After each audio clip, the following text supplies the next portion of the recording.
Soli Deo Gloria, Sola Scriptura. 지난 주일까지는 저희가 세 번에 걸쳐서 야고보서를 통해 말씀을 같이 나눴습니다. 야고보서를 시작한 이유는 로마서가 의인은 믿음으로 말미암아 살리라. 그래서 믿는다는 것이 무엇인가? 하나님께서 우리에게 값없이 주신 구원의 여정. 그래서 하나님의 예수 그리스도로 말미암아 우리가 구원을 얻었다 하는 그 값없이 얻은 구원. 로마서에서 그것을 강조했다면 야고보서는 그래? 너희들이 정말 예수 그리스도를 믿는 사람들이냐? 그럼 너희들이 예수 그리스도를 믿는 사람이면 믿는 사람이라는 표가 세상에 보여줘야 될 거 아니냐?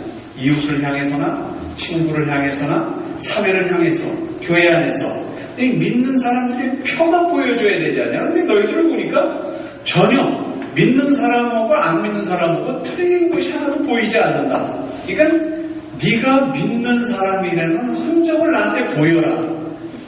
이 주제가 바로 야고보서입니다. 그래서 내가 야고보서를 금년 초에 수요 예배 때 했습니다. 수요 예배 때 한 3달에 걸쳐서 야고보서 강의했는데 너무 좋았다고 그랬어요. 너무 말씀이 좋다고. 참 우리가 잊고 있었던, 우리가 구원받았으니까 하나님이 나를 구원해 주시니까 천국까지 이런 거 말고 하나님이 나에게 주신 그 기쁨으로 말미암아 세상에서 살 때도 정말 하나님이 주신 기쁨, 억지로 사는, 인상 찡그리면서 사는 삶이 아니라 기쁨으로 하루하루 살 수 있는 그 기쁨을 어떻게 살아야 되는가, 그러기 위해서 하나님 말씀이 나에게 어떻게 적용이 돼야 되는가 하는 것으로 야고보서를 강의하다 보니까 너무 좋았다고 그랬어요. 그래서 이번에 대예배 때 그 야고보서를 한번 해보자. 그래서 야고보서를 3번 해나가다가 보니까 제가 안 되겠더라고요. 왜냐하면 그때 한 3달에 걸쳐서 야고보서 강의를 하면서 정말 좋은 것만 말씀을 드렸기 때문에 들은 분들이 참 좋다. 야고보서 그러고 자꾸 행위를 나타내라고 그러고 뭐 믿음을 보이라고 그러고 그래서 걱정이 되고 내가 그렇게 살지 못한 것이 이렇게 마음에 좀 찔리고 그럴 줄 알았는데 야고보서가 너무 좋았다. 그런 얘기를 들어서 이번에도 그렇게 하려고 보니까 너무 중심적인 그런 말씀들을 전하다 보니까는 이미 전해진 말씀을 피해서 똑같은 걸 또 전할 수는 없잖아요. 수요일에 나온 분들이 좀 있는데. 그래서 그걸 피해서 말씀을 만들려다 보니까는 제가 포기했습니다. 안 되겠더라고요. 너무 그 엑기스 같은 좋은 말씀을 이미 전했는데 안 들어보신 분들이야 들으면 좋겠지만 들어보신 분들한테는 또 무슨 생각을 하게 돼요? 저거 금년 초에 했던 거 아니야? 저 또 하시네. 목사님 이제 설교할 내용이 다 없어졌나? 이런 생각을 할 수도 있는 거예요. 그래서 야고보서가 정말 하나님의 말씀에 의해서 변화된 사람들이 그 행위를 보여라. 그리고 초대교회에서부터 지금까지 너희들이 예수를 믿는 사람이냐? 그러면 초대교회에 있는 상황에 있던 신자들이 보여야 될 믿음의 형태가 오늘날 20세기에서 참 살기 힘들고 어려운, 정말 먹고 살기 힘든 그런 세상에서도 과연 믿는 자로서의 그런 모습을 보이면서 살 수 있느냐 하는 것이 야고보서의 중심 주제였다면 오늘 시작하려고 하는 고린도서의 주제는 바로 그겁니다. 이미 2000년 전에 고린도 교회에서는 도대체 무슨 일이 일어났었느냐? 그러면 2000년 전에 일어났던 그 일들을 감당하면서 신앙생활했던 교인들과 2000년이 지난 오늘날, 우리가 생각할 때 2000년 전에 사람들의 순수성과 2000년이 지난 오늘날의 사람의 순수성이 좀 바뀐 것 같이 생각한단 말이에요. 2000년 전에는 그래도 초대교회니까 그래도 성도들도 그래도 좀 점잖았고, 그래도 좀 순수했고, 그래도 좀 깨끗하고 순수한 마음으로 복음을 받아들인 것 같이 생각이 든단 말이죠. 2000년이 지난 오늘날에 오면은 완전히 기독교인을 기독교인으로 보지 않고 그저 천국 가는 표 한 장 얻기 위해서 그냥 교회에 나와 있는 것 같은 믿음 생활을 세상 말로 하면 거지같이 하는 것 같이 보는 경향이 있단 말이에요. 그런데 고린도서를 해나가다 보면 2000년 전에 있던 고린도 교회나 참 세상이 타락했구나, 너무 타락했구나 하는 오늘날의 세상이나 똑같은 것을 발견하게 되는 겁니다. 그래서 2000년 전에 고린도 교회에 그러면은 우리가 그래도 신앙생활 하기가 좀 나았던, 편안했던, 좀 쉬웠던 그런 때라고 생각하고, 지금은 우리가 너무 신앙생활 하기가 어려운 세대라고 생각하는데, 2000년 전의 그 시대나 지금의 이 시대나 신앙생활을 하는 여건은 똑같다는 거죠. 그래서 고린도 교회에서 일어났던 일들이 오늘 이 세상에서도 일어나고 있고, 고린도 교회에 있었던 성령의 역사가 오늘도 일어나고 있고, 고린도 교회에서 있었던 어려운 일들이 오늘날에도 어려운 일들로 우리에게 다가오고 있더라는 거죠. 바울은 2차 선교여행 과정에서 고린도 교회를 개척했습니다. 그리고 거기서 1년 6개월을 지나면서 성도들과 관계를 가지고 또 말씀을 전하고 같이 기도하고 교회를 섬겼습니다. 그러니까 말씀으로 그 교회를 1년간 동안 양육을 했죠. 그리고 다른 곳에 교회를 개척하면서 이제 바울이 떠납니다. 바울이 떠나고 나자 그 교회 안에 많은 문제가 발생하기 시작했습니다. 특별히 고린도 교회는 항구 도시입니다. 그렇기 때문에 어느 나라나 항구 도시는 외부의 그 문화와 문물이 제일 먼저 들어오는 곳이기 때문에 많이 그 본토 국민들이 생활하는 색다른 생활, 색다른 문화가 항구를 통해서 제일 먼저 들어옵니다. 예를 들면은 일본의 문화가 우리나라에 들어올 때 어디를 통해서 제일 먼저 들어와요? 부산항을 통해서 제일 먼저 들어오잖아요. 그래서 우리나라에 칼라 TV가 없을 때 부산 쪽에 있는 사람은 일본에서 방영되는 칼라 TV 방송이 보였단 말이죠. 그래서 외래 문화가 부산을 통해서 들어오고, 부산을 통해서 들어온 문화가 한국에 퍼지는 것처럼 이 오늘날의 그리스, 이 고린도의 항구 도시에 문화가, 외국 문화가 들어오는 것은 선박, 배들을 통해서, 선원들을 통해서, 장사하는 사람들을 통해서 문화가 들어오는데, 이 항구 도시이기 때문에 너무 도시가 번창한 거예요. 오늘날 샌프란시스코 도시와 비슷하다 이렇게 생각하면 됩니다. 그 고린도 교회에 보면은 뭐가 있어요? 아프로디테 신전이라는 풍요의 여신을 섬기는 그런 커다란 신전이 있단 말이에요.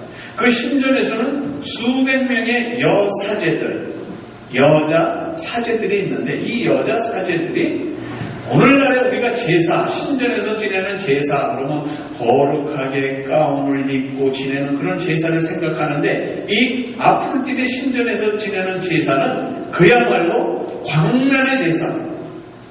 춤을 추고 약을 먹고 강난에 춤을 추고, 그리고 그 제사가 끝나면은 바로 수백 명의 그 여사제가 바로 거기에 참석한 모든 외부의 사람들과 호흡하는 그런 그 물란한 성생활들. 그런가 하면은 너무 지식이 많은, 너무 아는 것이 많고 수사학이 발달되어 있고 또 과학이 발달되어 있고 그러한 고린도. 그래서 오늘날과 같이 샌프란시스코 같이 정말 어느 분이 그런 얘기를 했어요. 샌프란시스코 안에서 세계에서 일어나는 모든 범죄의 종류가 일어나는 도시, 사탄교회까지 있는 도시. 그때 고린도 교회도 마찬가지로 되는 거죠. 성적인 문란함이 있고 풍요의 신성이 있고 철학과 수사학을 가리키는 학교가 많이 있는 극도로 양분화된 그러한 도시가 고린도 교회였습니다. 그래서 이 교회 샌프란시스코에서 신앙생활을 하고 있는 우리들에게 가장 맞는 것이 그 2000년 전에 고린도 교회 교인들하고 흡사하지 않겠는가 하는 그런 생각으로 고린도서를 시작했습니다. 그러면 그 고린도 교회, 고린도 사람, 고린도 교회, 그 고린도가 어디냐면 지금의 그리스 지방입니다. 그리스의 중심에 아테네가 있고 아테네에서 한 자동차로 한 50분 정도만 내려가면은 바로 고린도가 있는데 요번에 저희가 그 애리조나에 다녀왔어요. 애리조나에 가면은 그 애리조나 피닉스에서 조금 그 옆도시에 템피라는 데가 있는데 거기 저 둘째가 살고 있어요. 그래서 그 둘째 며느리가 저희 집안에는 딸이 귀한데 첫 딸을 낳았습니다. 그래서 그 딸을 보러 이제 갔는데 마침 곳에 그리스에서 2년을 근무하다가 이제 오신 분이 있었어요. 그래서 작년에 제가 그리스에 가려고 마음을 먹었던 것도 그분이 저를 초청을 해서 그리스의 그 성지를 좀 구경시켜주겠다 했는데 여건이 맞지 않아서 못 갔습니다. 그런데 그분은 이제 2년 임기가 끝나서 아마 기회를 놓쳤습니다. 그분이 와서 하는 얘기가 그리스에서 2년 근무하는 동안 그리스 사람들을 보고 느낀 것. 그러니까 2000년 전에 고린도에 있는 사람들이 있었던 그 그리스 사람들을 보고 아테네를 중심으로 해서 느낀 것이 뭐냐면은 자부심이 대단하다는 거예요. 우리가 고대 문명 그러면 그리스 문명을 꼽잖아요. 그리스 문명에서 이어져 내려온 게 헬라 문명 아니에요. 유럽 문명이 바로 그리스 문명에서 나온 거란 말이에요. 그 그리스에서는 정말 세계 어느 나라에도 견딜 수 없는 많은 사적들이 있는가 하면 그리스 국민 자체가 다른 나라 사람들 그 자부심하고는 틀리다는 거예요. 자기네들은 세계를 주도했던 그러한 민족이라는 거예요. 그런데 이 그리스가 얼마 전에 IMF를 맞았잖아요. 국가가 부도가 났단 말이에요. 우리 대한민국도 국가가 부도가 났었잖아요. 그러나 대한민국 같은 나라는 부도가 나니까는 우리 힘을 합쳐서 이 국가 부도를 좀 막아보자 해가지고 뭐 장롱 속에 감춰놨던 돌반지도 갖고 나오고 뭐 금괴도 갖고 나오고 금두꺼비도 갖고 나오고 그래서 그걸 넘겼잖아요. 그리스 사람들한테는 그게 없더라는 거예요. 우리 대한민국 사람처럼 그게 없더라는 거예요. 그 국민성을 가지고 있는 사람들과 나눴던 가장 인상적인 것 그게 바로 고대로부터 내려오는 그들의 자존심, 그들의 자부심, 소크라테스, 플라톤, 아리스토텔레스 같은 유명한 철학자들이 나온가 하면은 또 피타고라스 정리 같은 수학자 그런가 하면 봉건적 제도를 물리치고 민주주의의 최고의 시작이 바로 그리스입니다. 그래서 그리스 문명을 본따서 나온 것이 헬레니즘 그 로마 문명이 바로 그리스 문명을 본땄잖아요. 그래서 우리가 볼 때는 로마 문명이 곧 민주주의의 시초라고 그러는데 로마 문명이 본땄던 게 어디서 본땄냐면 그리스 문명 속에서 로마 문명이 형성됐단 말이에요. 이렇게 자기네들의 그 긍지를 갖고 있지만 그 긍지가 아무것도 없는데 그 긍지가 반맥이죠. 그래서 지금 국가가 부도 상태에 있는 겁니다. 2400년, 2500년을 지나면서 그들이 가지고 있던 긍지는 실력으로 나타나지 않고 어떤 개화된, 변화된 그런 것으로 나타나지 않고 그저 나라 곳곳에 널려져 있는 어떤 유적들 이런 것에만 자부심을 갖지 현재에 와서는 너무도 하나가 되지 못하는 그런 나라가 됐더라는 거죠. 초대교회에서 고린도 사람이다 라고 얘기할 때는 저 사람은 고린도 사람 같아. 그러면 그 의미는 저 사람은 성적으로 굉장히 타락되어 있는 사람이야. 이런 뜻의, 이런 의미를 갖는 걸로 그렇게 생각을 하는 겁니다. 또 저 사람은 고린도 사람처럼 말한다. 그러면은 철학과 수사학이 발달되어 있기 때문에 두 사람은 학식이 있는 사람이야. 학식이 있기 때문에 말을 저렇게 잘하는 사람이야. 이렇게 얘기할 정도로 당시에 고린도가 그렇게 유명했다는 거죠. 마치 오늘날 우리의 샌프란시스코와 마찬가지예요. 고린도 교회도 그것에 이제 뿌리를 내리고 주위의 많은 사람들한테 예수 그리스도로 말미암아 영향을 미치게 되는 과정, 그 과정이 안에는, 중심에는 아프로디데 신전 같은 정말 풍요의 신이라고 하지만 그 안에서 혼음이 이루어지고 악이 만연되는, 그 안에 근친상간이 있는가 하면 동성연애가 판을 치고 있었고, 이런 것들이 바깥에만 있는 게 아니라 교회 안에까지 들어온다는 거죠. 그래서 우리가 고린도서를 이제 해나가다 보면은 고린도서 5장에는 무슨 얘기가 나왔냐면은 이런 거는 세상 사람들도 하지 않는데 어떤 그리스도인이, 예수를 믿는다고 하는 그리스도인이 자기 아버지의 여자와 같이 잠자리를 하는 교인이 있다는데 이게 어떻게 교인이라고 할 수 있겠느냐라고 성경에서 지적할 만큼 타락된 도시였다는 거죠. 그런가 하면 자신들이 따르고 있는 어떤 철학을 가지고 그 철학자를 따르는 그런 나는 이 철학자를 따라, 나는 이 철학자를 좋아해. 그래서 서로 나뉘어져서 분파주의가 생기고, 그런가 하면은 고린도 교회에 은사가 있잖아요. 네? 그래서 고린도전서 13장에 가면은 은사장이다. 그래서 은사의 사랑이다, 은사다 하는 얘기를 하고 있고, 그런가 하면 우상의 재물에 대해서 그 당시에 돌아다니는 시중에 또 장터에 돌아다니는 거의 모든 고기는 전부 우상 신전에 들여졌다가 나온 고기. 그러니까 바울이 고기를 먹으려고 그러니까는 저거 우상하게 들였던 고기인데 바울이 왜 저걸 먹어? 그렇게 손가락질 하잖아요. 그래서 바울이 그때 뭐라고 그랬어요? 내가 이미 하나님 앞에 기도하고 그저 그냥 한 점의 고기를 깨끗하다 내가 이름하고 그 고기를 먹는 것에 대해서 나는 아무런 양심에 꺼리낌이 없다. 그러나 내가 우상의 제물로 나왔다고 해서 그 고기를 내가 먹는 것으로 해서 교인들이 시험받는 교인들이 있다면 내가 고기를 먹지 않겠다는 게 바울의 신앙이었단 말이에요. 이러한 여러 가지 은사 문제, 분파주의, 우상의 제물, 또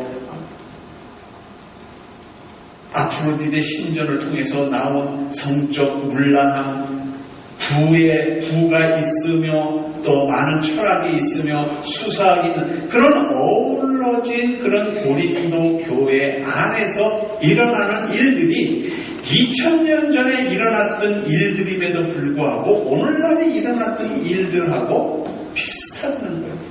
그래서 고린도서는 믿지 않는 새신자를 위해서 쓴 편지가 아니라 이미 신앙생활을 하고 있는 신앙인들한테, 고린도 교회에서 신앙생활을 하고 있는 신앙인들한테 왜 그런 식의 신앙생활을 하느냐, 안 믿는 사람한테 소개할 때는 예수 그리스도를 소개하지만 이 고린도 교회에 편지를 보낼 때는 고린도 교회 안에 있는 성도들한테 편지를 보낸 것이기 때문에 이미 믿고 있는 사람들한테 보낸 편지이기 때문에 우리가 그 말씀을 다시 상고할 때는 저 말씀이 나에게 주는 말씀으로도 합당하다라고 생각할 수가 있다는 거죠.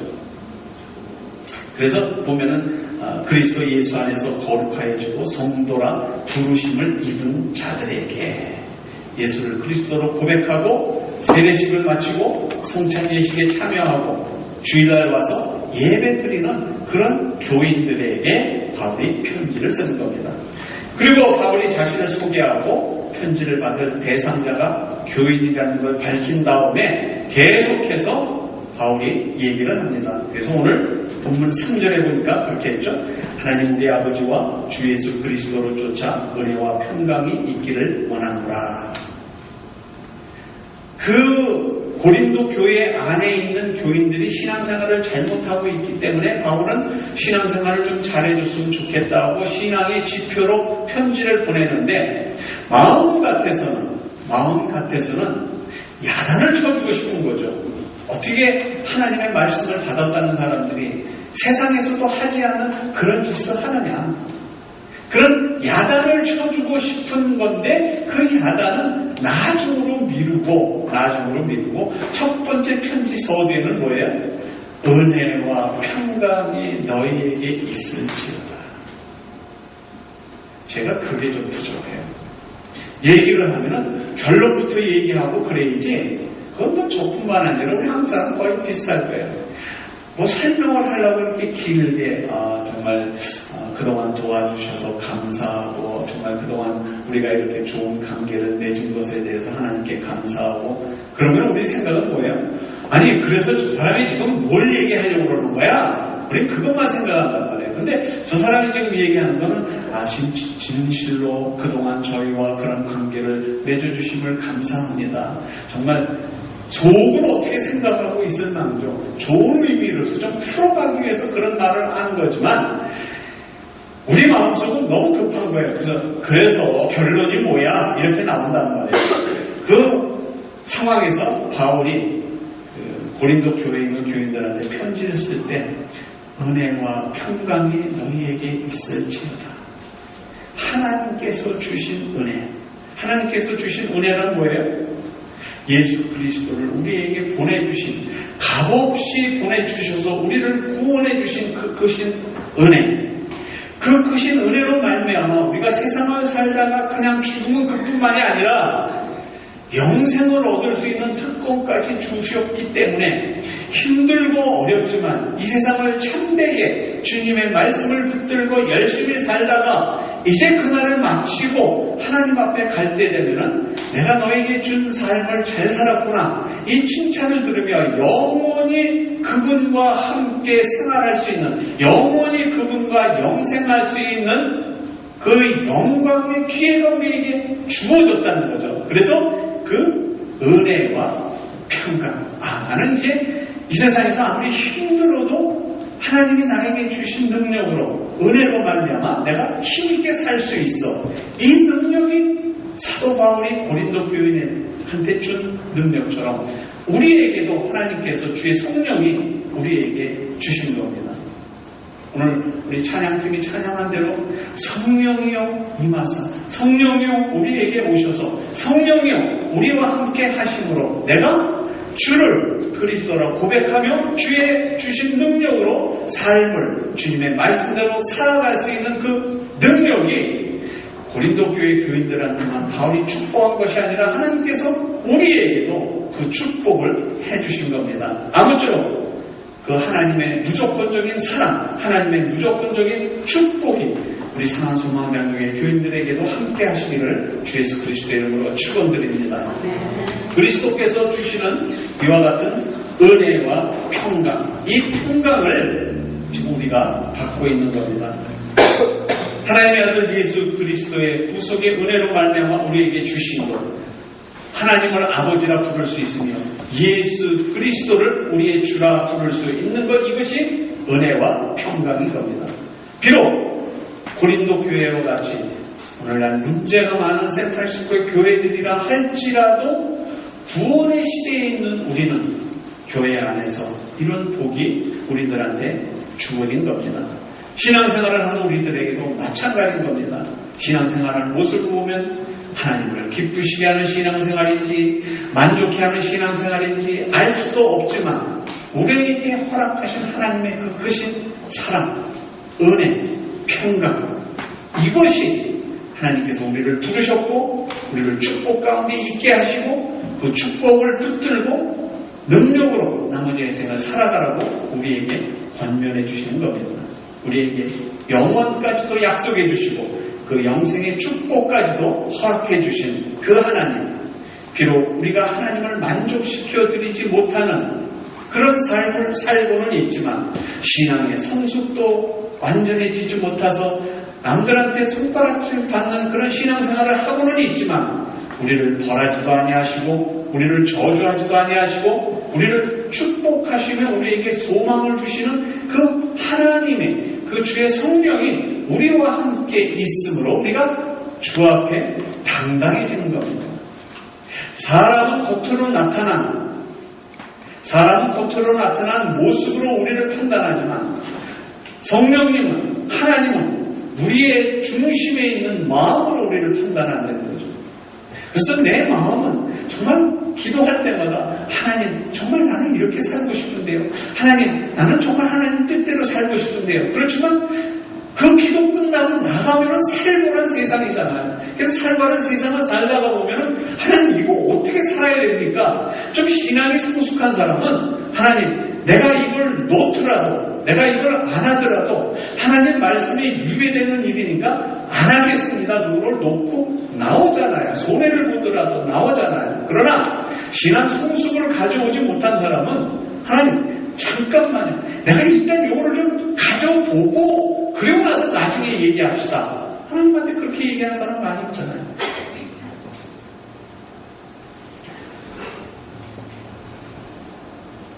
바울이 고린도 교회 교인들을 축복했던 것처럼 저도 또 하나님의 이름으로 여러분들에게 축복하는 그런 장면이 있습니다. 우리가 예배를 마칠 때 성부, 성자, 성령의 이름으로 성도들을 축복하는 그런 장면이 있습니다. 그래서 제가 민수기 6장의 말씀을 인용합니다. 민수기 6장 보면은 여호와께서 모세에게 일러 가라사대 아론과 그 아들들에게 구하여 이르기를 너희는 이스라엘 자손을 위하여 이렇게 축복하여 이르되, 그러니까 모세에게 하나님께서 말씀하시기를 아론과 그 아들들에게 이스라엘 자손을 통해서 이스라엘 자손에게 이런 축복을 하라. 어떤 축복의 내용이냐? 여호와는 내게 복을 주시고 너를 지키시기를 원하며 여호와는 그 얼굴로 내게 비추사 은혜 베푸시기를 원하며 여호와는 그 얼굴을 내게로 향하여 드사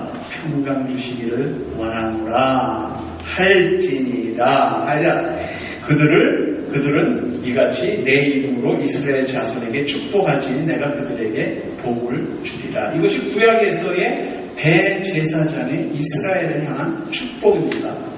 은혜와 평강을 기도하라 하는 그런 내용입니다. 이 은혜와 평강이 하나님의 말씀으로 인해 마지막 예배를 드리고 돌아가는 성도들에게 이동학 목사의 입을 빌려서 주의 성령이 우리 성도들을 축복하는 장면인 겁니다.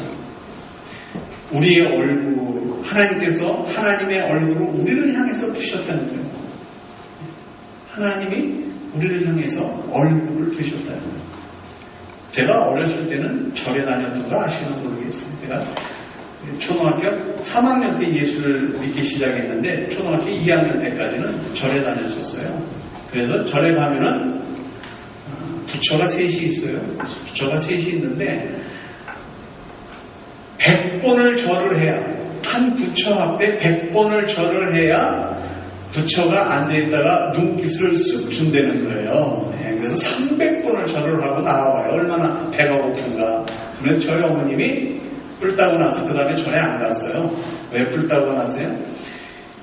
우리보다 늦게 들어온 부자가 그 사람은 300번 절한 것도 아니고 한 10대 번 절하고 한쪽에 나갔는데 온 중들이 다 거기에만 매달려서 우리같이 없이 간 사람은 거들떠보지도 않는 거예요. 그래서 기다리다가 돈이 없으니까 여기서도 차별받는구나. 그 다음부터 절에 안 나가고 교회 나가셨어요. 절에서는 그렇게 차별을 하고 100번 절을 해야 부처님이 노력을 한번 준다고 얘기를 하지만 하나님께서는 예수를 그리스도로 고백하고 하나님 이루어 주십시오 그러면은 주의 성령께서는 아예 내 마음속에 같이 오신다는 거예요. 내 마음속에 오셔서 과연 네가 그걸 왜 원하니? 내가 그걸 주면은 네가 나하고 더 같이 친구 될 수 있니? 네가 나와 더 같이 친하게 지낼 수 있니? 네가 나를 더 잘 믿을 수 있니? 이걸 물으신단 말이에요. 그래서 내가 기도할 때 하나님 나 이거 주세요 그랬을 때 내가 그거 주면 어떡할래? 주면 나가서 잘 먹고 잘 살아야 돼. 그럼 너 나가서 잘 먹고 잘 살고 나 모른다 그러면 내가 너한테 뭐하러 그걸 주느냐? 이게 하나님 말씀이란 말이에요. 그러니까 그걸 야고보서에서는 보이내는 거예요. 네가 그렇게 믿느냐? 성령이 너와 함께 있으며 기도하는 대로 하나님께서 그걸 들어주고 그걸 네가 믿느냐? 그러면 믿어서 너희가 기도한 대로 하나님께 아뢰고 받은 것을 보이라 이게 뭘 보이라는 거예요? 네가 받은 축복을 보이라는 거예요. 그게 제일 처음에 나타나는 게 나눔입니다. 나누는 거는 아니야 가져도 모자라는데 어떻게 나눌 게 있어요? 그냥 신앙 성숙을 가져오면 하나님의 말씀에 깊이 들어가면 나눌 게 있는 거예요. 성도라고 이름을 가진 우리들이 하나님의 자녀가 됐습니다. 성도라는 이름으로 예수 그리스도의 이름으로 기도하시면 분명히 하나님께서는 축복해 주십니다. 그 기도 들어주십니다. 안 들어주시던데요? 아니 들어주십니다. 안 들어주시던데요? 그럼 무슨 이유가 있겠죠. 분명히 그것이 하나님께 영광이 되는 하나님을 복되게 하는 하나님께 기쁨이 드려지는 그러한 기도였다면 분명히 하나님 들어주십니다. 그런데 내 욕심, 내가 원하는 것, 하나님하고는 아무 상관없는 것, 그것을 내가 원하면 분명히 안 들어주십니다. 그러면서 하나님이 뭐라고 그러셔요? 야, 내가 슈퍼맨인 줄 아느냐? 나는 너를 창조한 여호와 하나님이다. 너의 영혼 전부터 내가 너를 지고 있다. 그러니까 신앙 성숙을 가져온 사람은 성도라는 이름을 가진 사람은 그걸 알기 때문에 내가 흥해도 내가 망해도 내가 살아도 내가 죽어도 내가 건강해도 내가 병나도 모든 건 누구 손에 있다? 하나님 손에 있다는 걸 안 되는 거예요. 그러나 그렇지 못하면 나는 나대로 따로 있고 신앙생활은 신앙생활대로 따로 있게 되는 거죠. 분명히 아시고 오늘 돌아가셔야 될 것, 우리를 하나님께서 새 백성으로 새롭게 우리를 창조하셨습니다. 예수 그리스도의 보혈의 피로 말미암아 우리를 새롭게 만드셨습니다. 이 새롭게 만드셨기 때문에 이제 예수 그리스도의 이름으로 기도만 하면 하나님이 다 들으시고 이루어 주시는 것을 믿으시기 바랍니다. 그렇게 믿는 자에게 돌아오는 것이 하나님의 은혜요, 하나님께서 우리에게 주신 평강인 겁니다. 이 은혜와 평강을 안고 돌아가실 뿐만 아니라 여러분의 삶 속에서 은혜와 평강의 삶이 되시기를 주 예수 그리스도의 이름으로 축원드립니다.